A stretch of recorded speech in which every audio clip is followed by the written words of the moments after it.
ఎడ కూర్చున్నావు నువ్వు? సైకిల్ బుట్టలా కూర్చొని తింటానమా?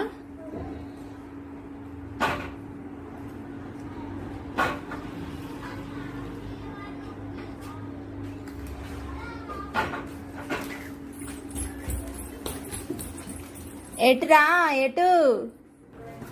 అక్కడ బయటికి వాళ్ళ ఫ్రెండ్స్ దగ్గరికి వెళ్ళడానికి చూస్తుంది అన్నమాట. వాళ్ళ ఫ్రెండ్స్ దగ్గరికి వెళ్ళి ఆడుకుంటుంది డైలీ. వాళ్ళు స్కూల్ నుండి వచ్చినాక అక్కడ హోంవర్క్ చేసుకుంటారు.